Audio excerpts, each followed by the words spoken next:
আমার কাছে ভোটার কার্ডও আছে, প্রত্যেকটা মানুষের কাছেই ভোটার কার্ড আছে।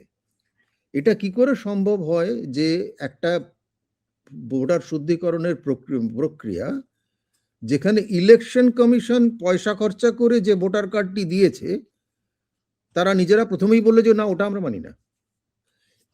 এটা তো বোধহয় মূর্খামির প্রথম প্রকাশ, বা মূর্খামি এবং আমি তো বলবো চক্রান্তের প্রথম প্রকাশ।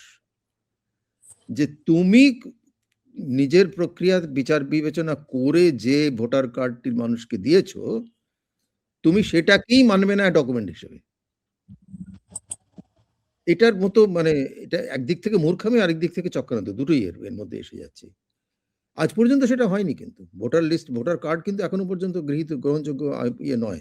এটা কাউকে বলা যায় যে পুরো রাষ্ট্রের শক্তিটা প্রয়োগ করে প্রায় ৯০ লক্ষ না ৯৯ লক্ষ, কত ৯৫ লক্ষ ভোটারকে এই কার্ড দেওয়া হয়েছে, সেই কার্ডটার তার খরচা, তার রিসোর্স, তার প্ল্যানিং, তার সমস্ত এফোর্ট আজকে জলে? তা আমাদের তো প্রথমেই করা উচিত যে তাহলে তোমরা এটা করেছে, ভোটার কার্ড দিয়েছিলে কেন, যদি তোমরা নিজেরাই না মানবে? অর্থাৎ এটা যে এই প্রক্রিয়াটা যে প্রথম থেকেই একটা, আমি তো এটাকে স্ক্যাম বলি সেই জন্যে, এবং এটা বেসিক্যালি আমি এটাও বলি যে এটা এসআইআর নয়, এটা মানে হ্যাঁ এসআইআর হতে পারে, ইয়ে special intensive removal, special intensive deletion, SID বলতে পারি আমরা এটাকে।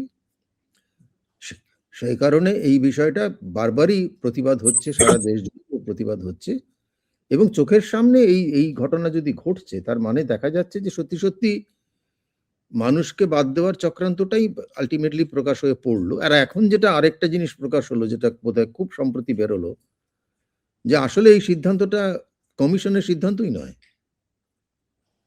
কমিশনের কাছে রেকর্ড জানতে চাওয়া হয়েছিল যে তোমাদের কাছে কি রেকর্ড আছে, কোন মিটিংয়ে কি আলোচনা হয়েছে, লোকে কি বলেছে, কটা মিটিং হয়েছে, কটা কনসালটেশন হয়েছে। এ তো আগের আরটিআইতে ওটা বেরিয়েছিল, এখন নতুন আরটিআইতে অন্য জিনিস বেরিয়েছে, অন্য জিনিস না, মানে আর একটু বেশি বেরিয়েছে।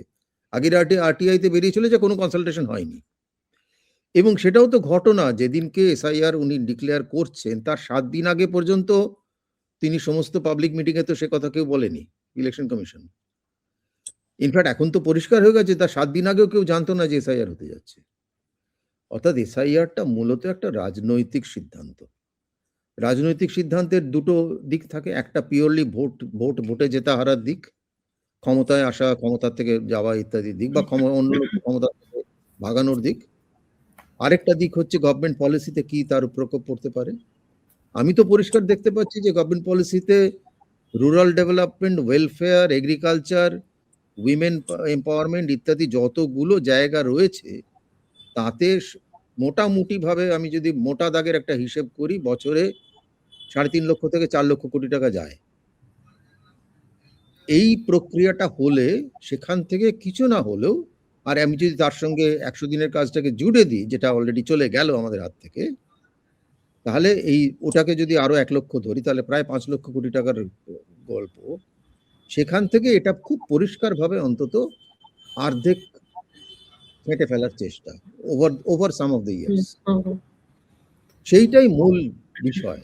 একদিকে রাজনৈতিক ক্ষমতা থেকে ভাগানো, ক্ষমতায় আসার গল্প, বিরোধী পক্ষ যেসব রাজ্যে আছে তাদেরকে ক্ষমতা থেকে ভাগানোর গল্প, আর অন্যদিকে সরকারি পলিসিতে কি করে আমরা এই খরচাটাকে বাঁচাতে পারি, এবং যাতে সরকারি যেসব টাকা রয়েছে সেই টাকাটা আমরা আরো বেশি করে ইনফ্রাস্ট্রাকচার প্রকল্পে ব্যয় করতে পারি। এবং সেই ব্যয় করার প্রধান উদ্দেশ্য হচ্ছে পাবলিক প্রাইভেট পার্টনারশিপে, যাতে প্রাইভেট ইন্ডাস্ট্রিকে, প্রাইভেট এন্টারপ্রাইজকে, মূলত ব্যক্তিগত পুঁজিকে এবং বৃহৎ পুঁজিকে সাপোর্ট দেওয়া যায়, সেইটা যাতে আমরা পারি, সেই প্ল্যান থেকে পুরো জিনিসটা ঘটছে বলে আমার ইন্টারপ্রিটেশন।